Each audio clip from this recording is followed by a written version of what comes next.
world we all know, which may or may not be the best world possible, once again springtime had come. But all the magic of spring was not enough to conceal the misery of Manor Farm.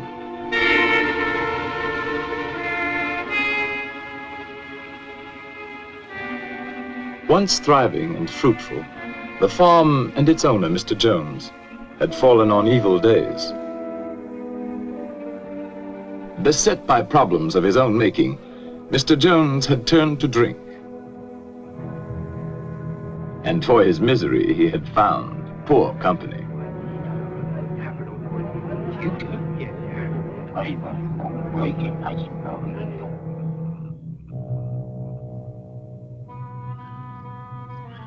On the evening our story begins, it was later than usual when Mr. Jones came home from his drinking to make his rounds.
Good for nothing beasts. Eat their heads off.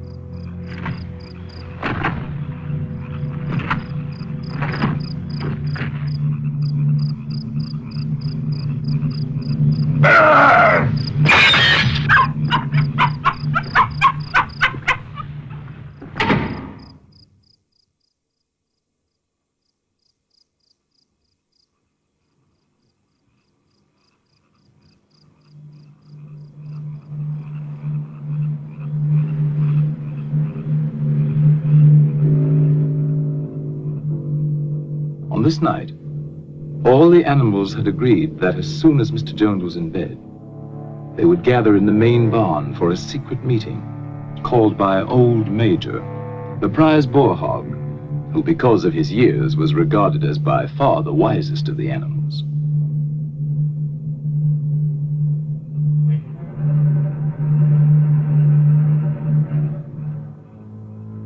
The other pigs started first for the meeting, being clever and fond of taking the lead.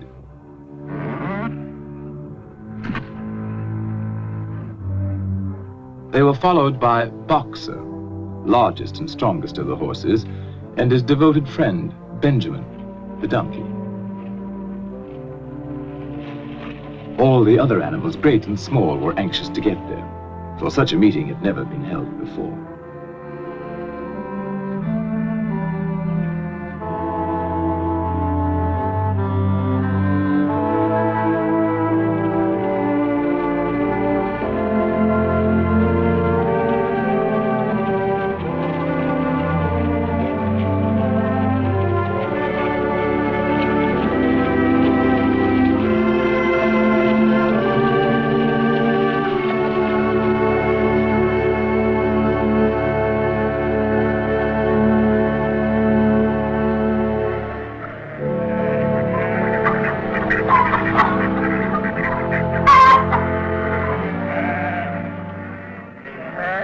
Old Major had been ailing, and now he had made known there were some things he wanted to say to his fellow animals before it might be too late.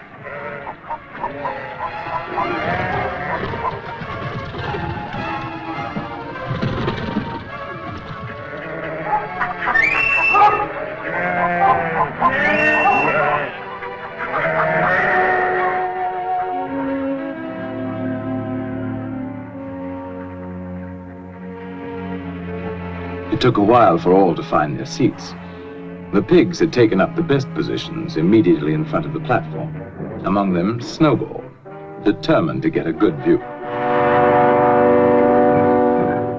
And Napoleon, equally determined and even less polite.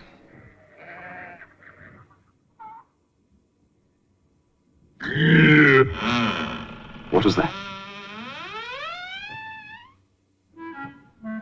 No. No, it wasn't Mr. Jones.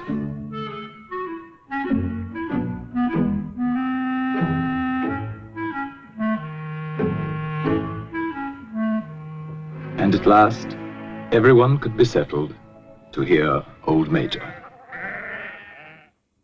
My dear friends, I have lived a long life. I have had much time for thought as I lay alone in my stall. I won't be with you much longer, and before I die, there's something I want to tell you. Few of us will ever know the blessings of a peaceful old age. You, boxer, when you have given the last of your great strength, what then?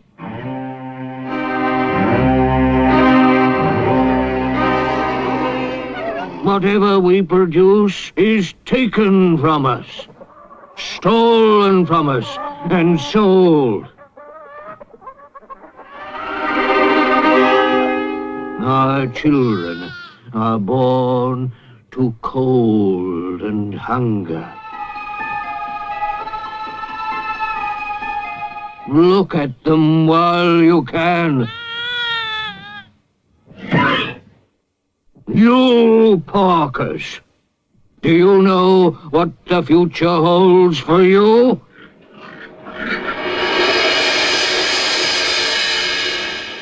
Do we deserve such a fate? Is this farm too poor to support us all? No, comrades. The farm is rich, but we'll never get our rightful share from Farmer Jones. Overthrow this evil tyrant, and we shall be rich and free. Courage! Revolt!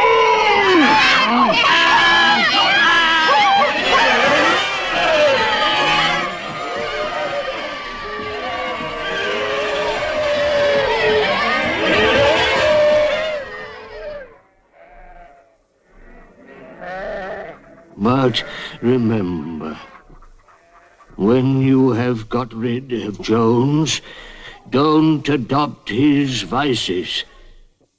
We animals are brothers, large or small, clever or simple, fur or feathers. Now and forever, all animals are equal.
The very next morning, sooner perhaps than old Major would have predicted, the animals found their situation quite unbearable.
And so, almost before they realized it, the animals had fought and won. They had casualties to mourn, and those who died left children to be cared for.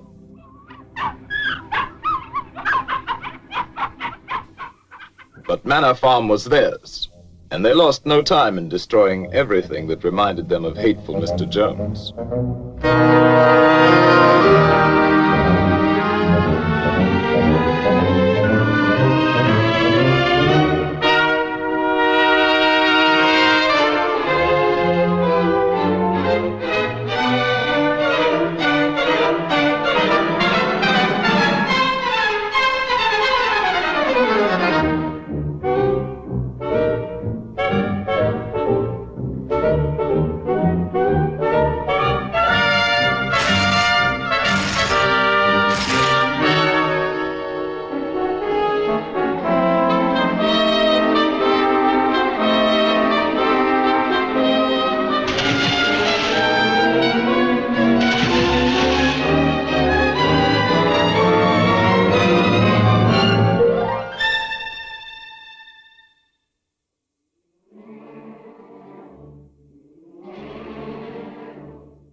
When it came to Mr. Jones's house, the animals hesitated. Napoleon showed the way, but Snowball took the lead in entering the place where their tyrant had lived.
The animals were all agreed that Jones's house was no place for them.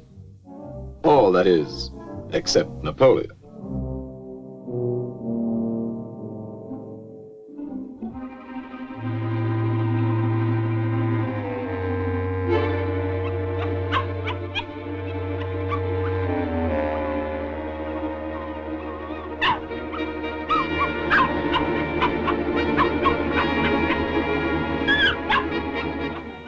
Meantime, Snowball led the other animals in organizing a new society, which they now named Animal Farm.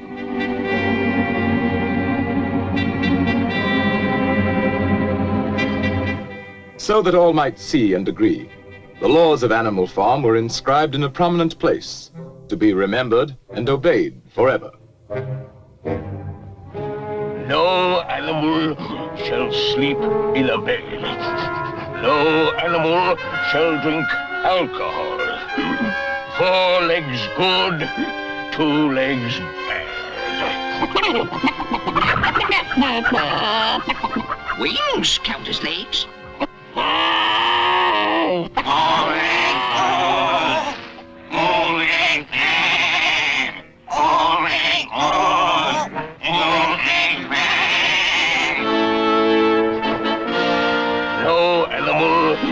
Shall kill another animal. All animals are equal.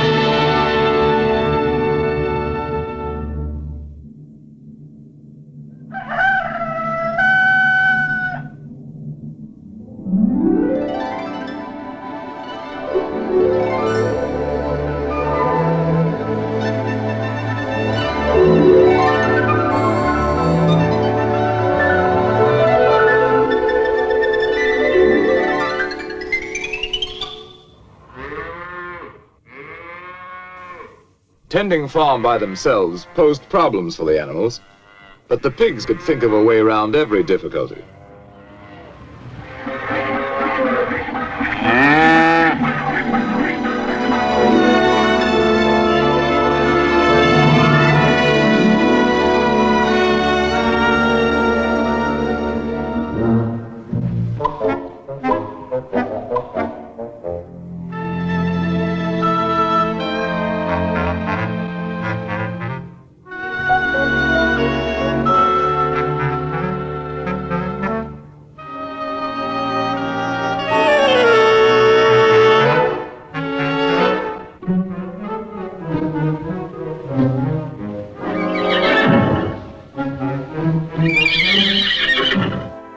Boxer was the admiration of everybody.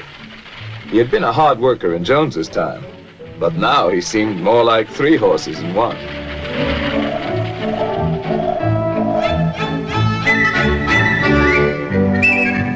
Instructed by Snowball, other animals worked out the rest for themselves, and the farm work was done like magic.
The success of their efforts delighted everyone, including sly Napoleon and his constant companion, fat pink Squealer.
That summer, the animals, without any help or any interference, made a going proposition of Animal Farm.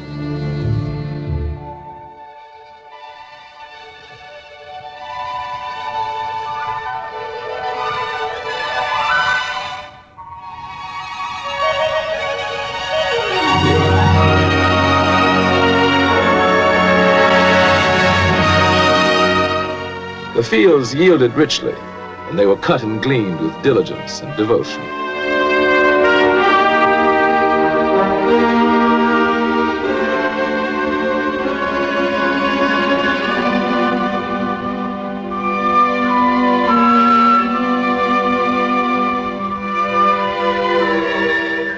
With the harvest safely home, the animals had time to think of the future. And at a meeting in the big barn, many resolutions were put forward. It was always the pigs who made the resolutions. Comrades, our first 5 months plan is a farm-wide triumph. And the time has come to spread the glorious news, so that our downtrodden comrades on other farms will break their chains and join the animal revolution.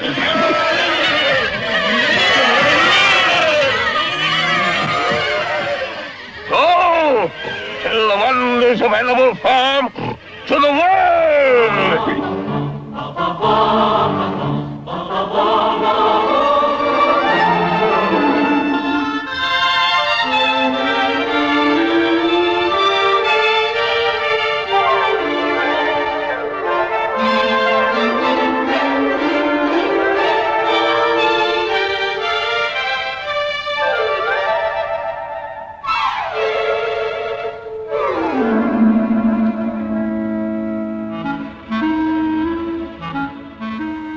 Some animals, content with their lot, were unimpressed by tales of peace and plenty.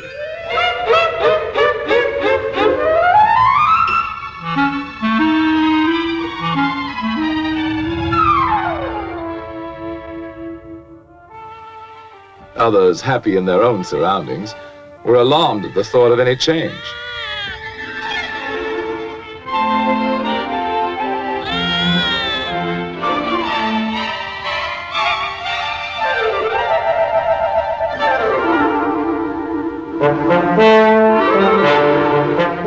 But wherever they were having a bad time, animals listened with interest.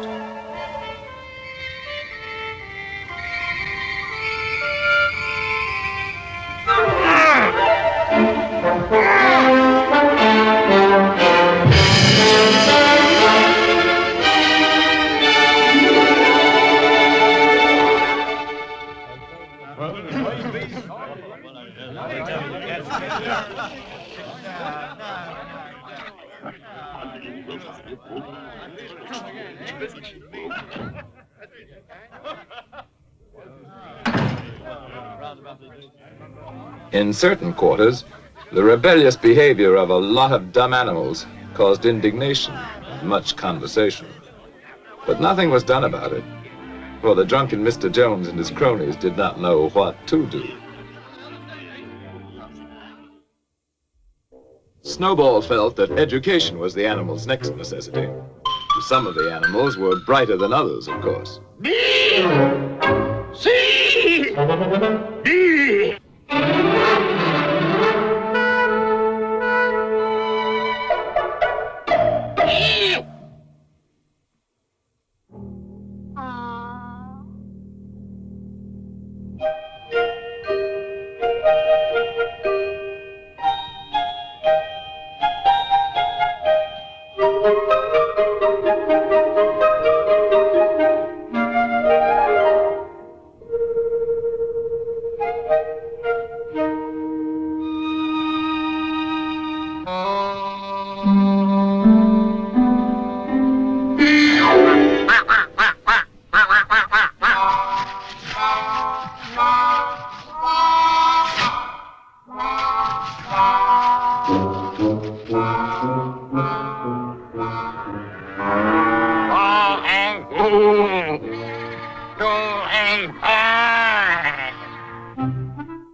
Snowball set himself to solve the problem of power on the farm.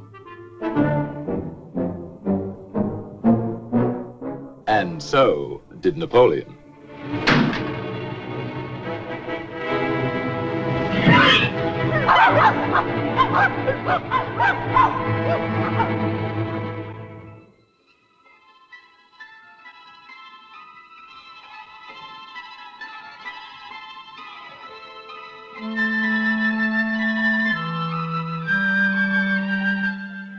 In January, there came bitterly hard weather.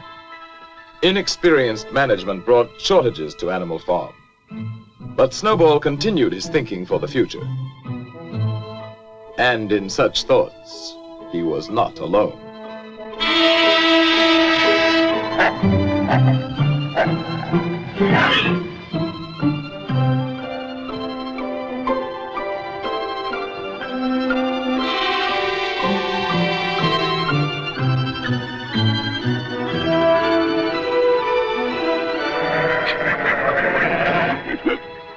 Comrades, I have prepared a new plan for Animal Farm.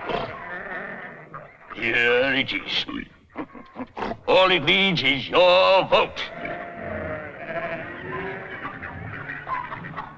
At first, we will have to work more and eat less. But my plan will bring us electricity. It will mean a warm barn in winter. A light in every stall. Sty at roast. Luxury for all! Comrades, in one short year, Animal Farm will be the finest in the world. Dreams, dreams. A vote for my plan is a vote for the life beautiful. It's a lie. I'll promise you a 4-day week. Bosh. Perhaps a 3-day week. Nonsense. A 1-day week.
With Snowball disposed of, Napoleon stepped up confidently to take charge of Animal Farm, and Fat Pink Squealer became his obedient follower and assistant.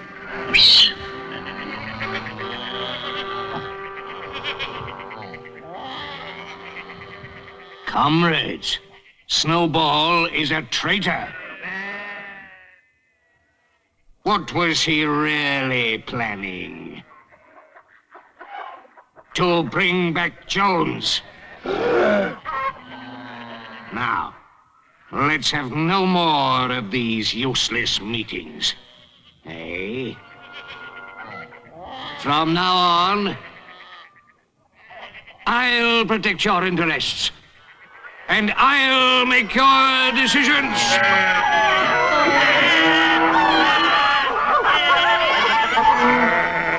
Let me show you my plan for Animal Farm.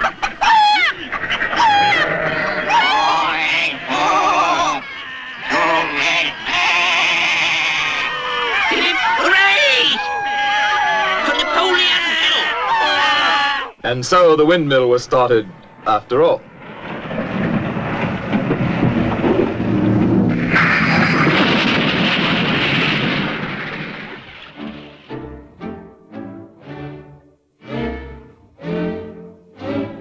Nothing could have been achieved without Boxer, whose strength was greater than that of all the other animals put together.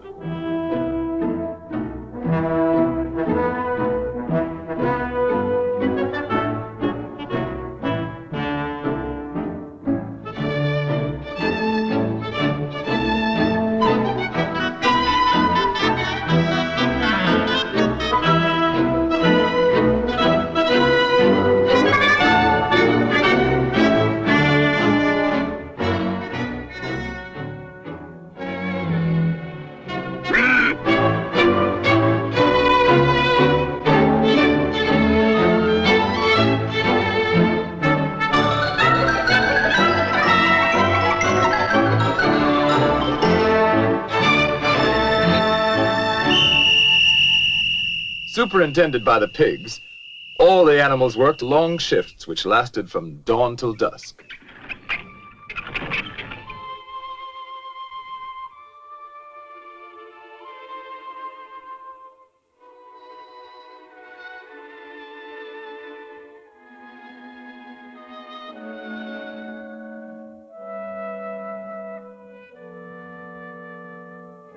Rations were shortened for the workers, but the pigs, by virtue of their brain work, were plentifully provided for.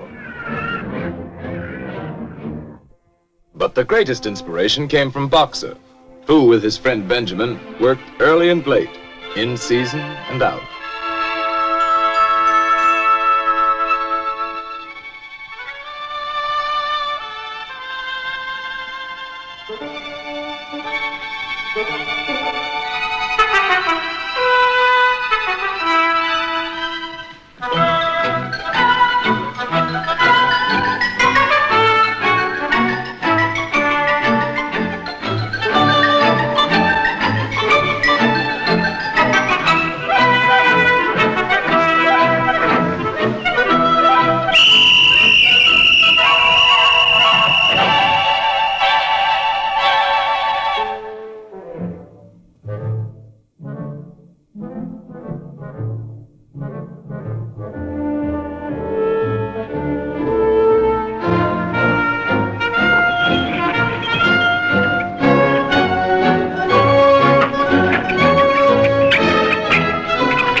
One evening, after working long and late, as usual, Boxer and Benjamin made a curious discovery.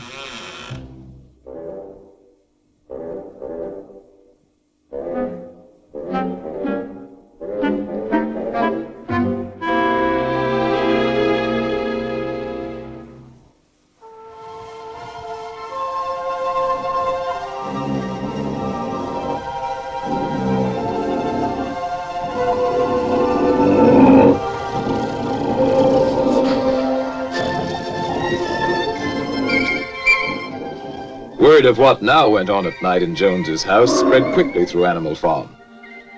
Some of the animals thought they remembered a law against beds, but obviously they were mistaken.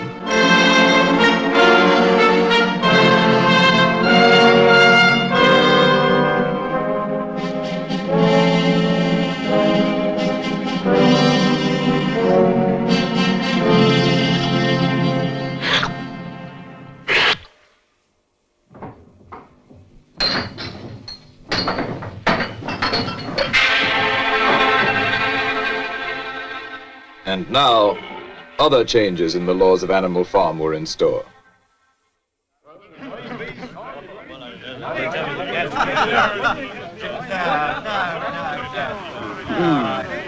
Those ungrateful beasts of yours. Cheer up. This won't last. Another winter will bring them to their knees. Anyway, where are they gonna buy the things they need?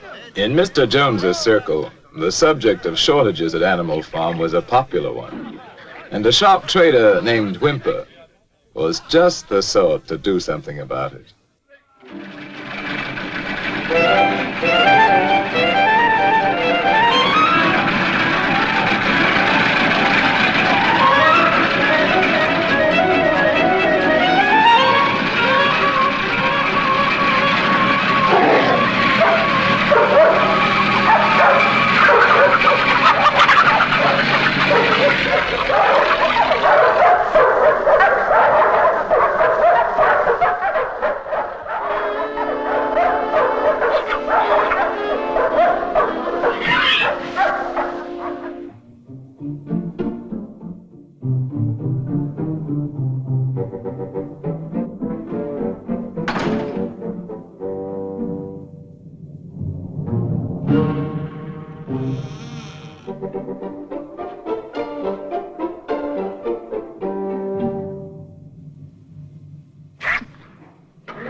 Comrades, our leader, as wise as he's beloved, has decided to trade with the outside world. Not for gain, of course.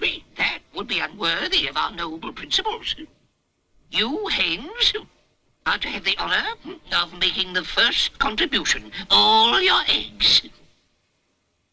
I know how proud you are of this privilege.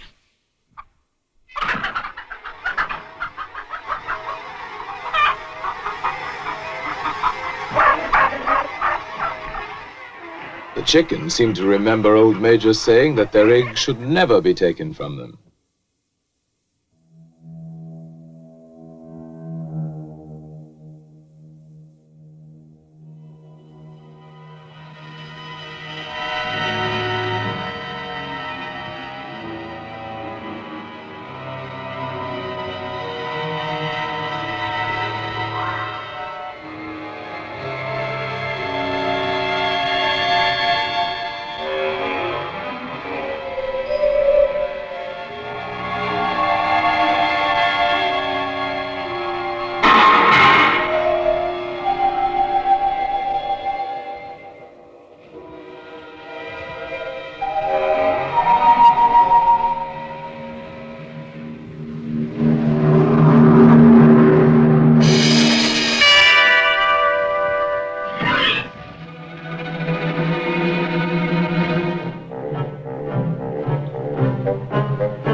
The innocent suffered with the guilty, and the chickens' uprising was short-lived.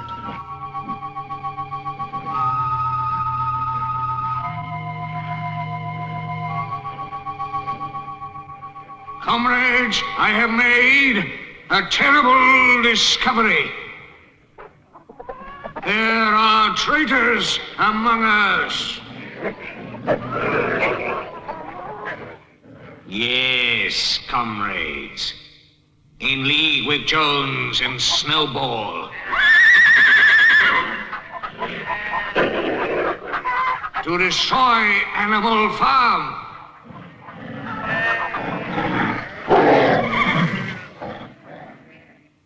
Who else is guilty?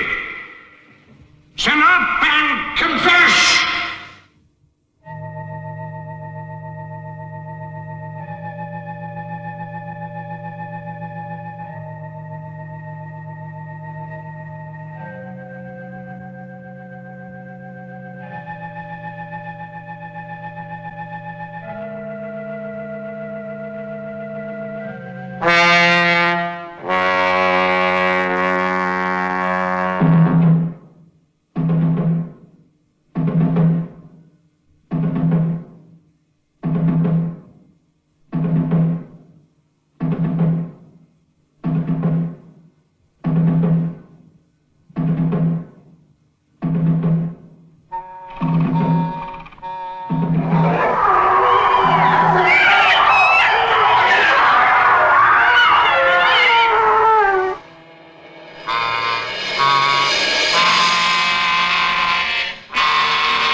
Is now complete.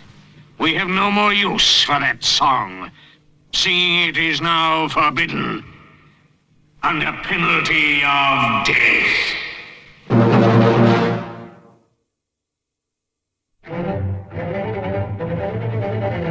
Trade between Animal Farm and the outer world now became quite brisk.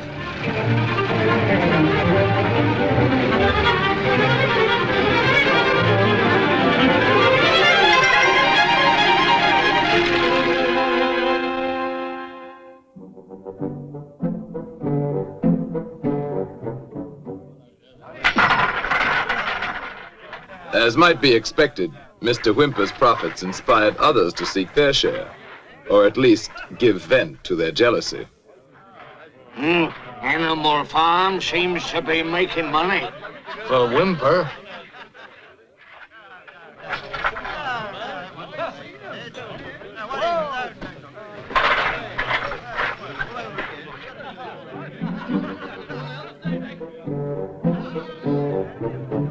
Who ever heard of animals running a farm? Have you seen a windmill? Come on, let's kick him out. Yes, kick him out.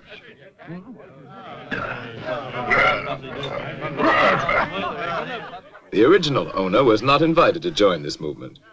His neighbors let him know his day was done.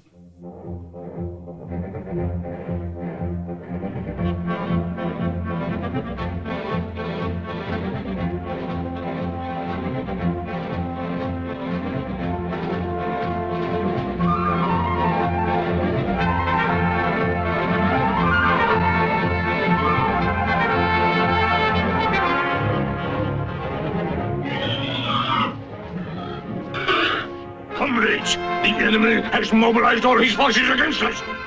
We must save Animal Farm from the hateful enemy. At all costs, we animals.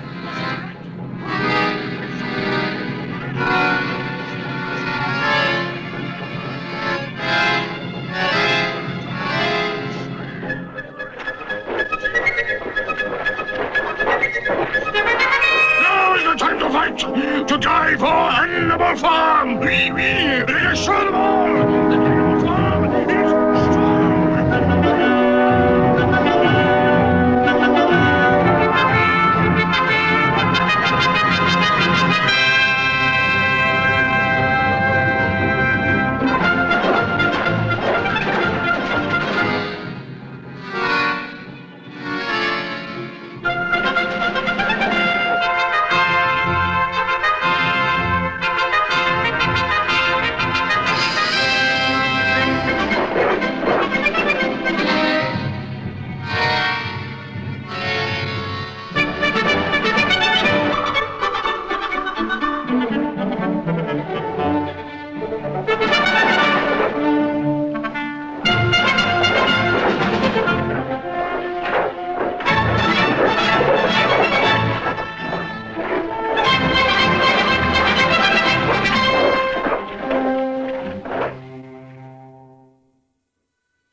Now began the heartbreaking job of rebuilding. And as before, Boxer and Benjamin worked hardest of all. By now, supervision of the work by pigs was hardly necessary, so they had time for less laborious pursuits.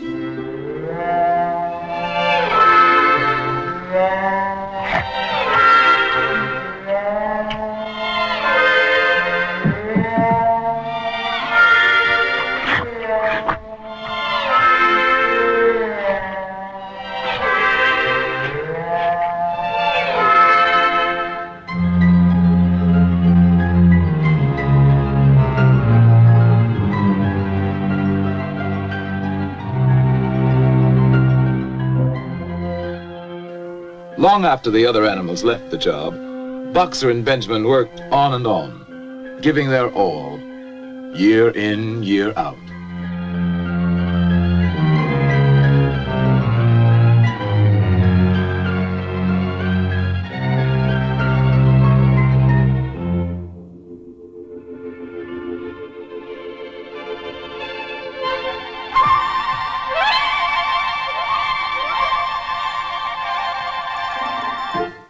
A new generation of pigs grew up, endowed with what were considered arts and graces very flattering to Animal Farm and its presiding genius.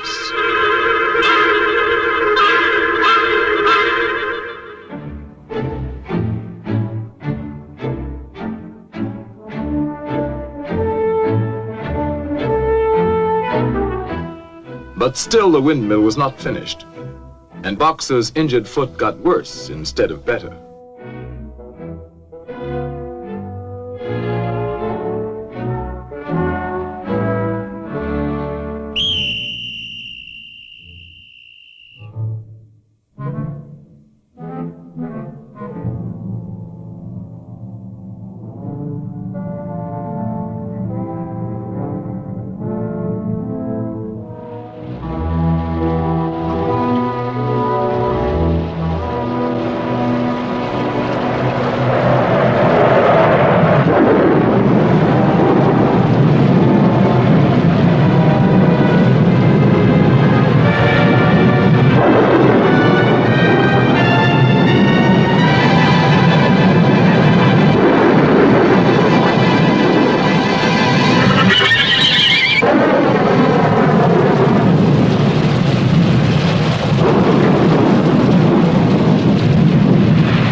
It looked as though Boxer were dead, but he wasn't. Not quite.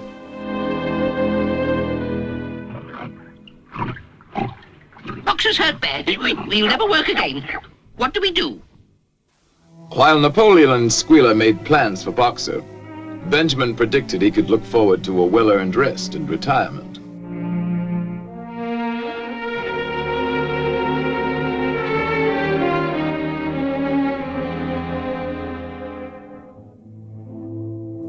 Next day, the windmill work went on as usual, but now without Boxer.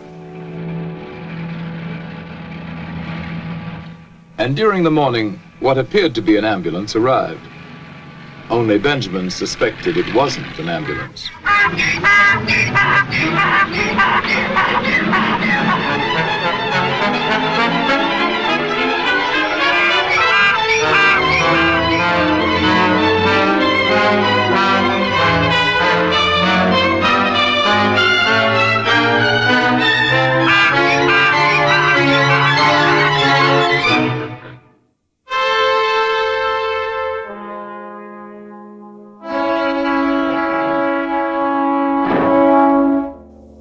The other animals finally recognized the death wagon from Mr. Whymper's glue factory.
I was with him right to the end.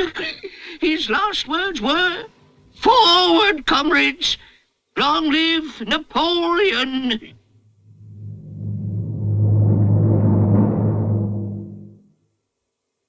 As for the wicked rumor that Boxer was sold to a glue factory, our beloved leader would never do that. Long live Napoleon! Long live Napoleon!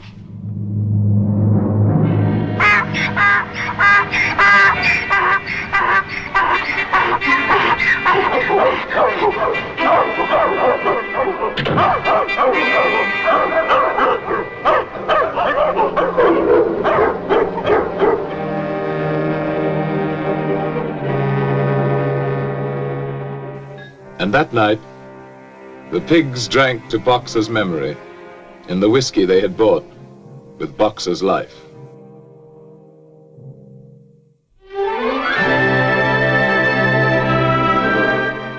Years passed.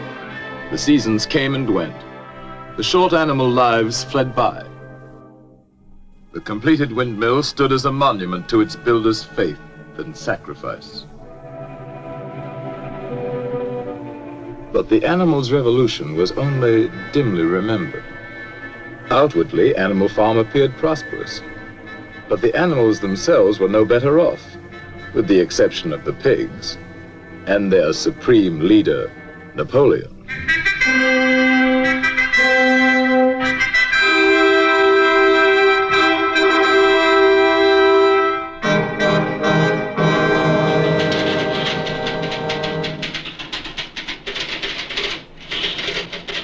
His pig-run enterprise now had many of the frills of real civilization. And one fine day, pig delegates from far and wide arrived at Animal Farm to celebrate the coming of a new era.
When reports of this great change reached them, other animals everywhere were incredulous.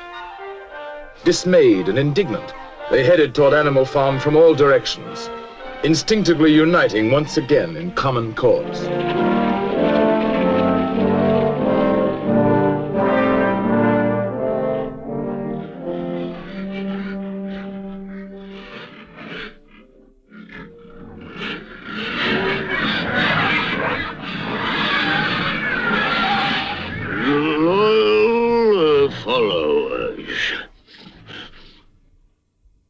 On farms owned and operated by pigs, there is order and discipline.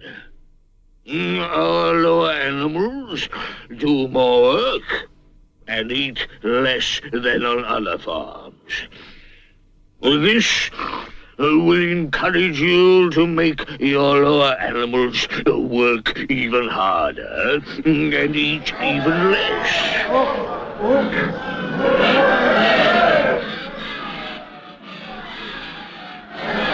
To a greater Animal Farm. To peace and plenty under pig rule.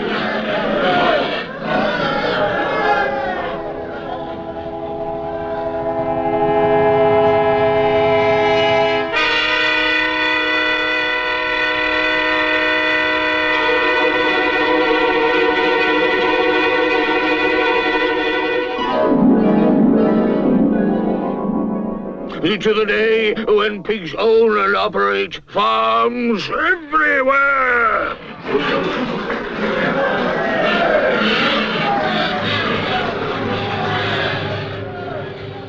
To the animals, it now seemed that their world, which may or may not someday become a happy place to live in, was worse than ever for ordinary creatures. And another moment had come when they must do something about it.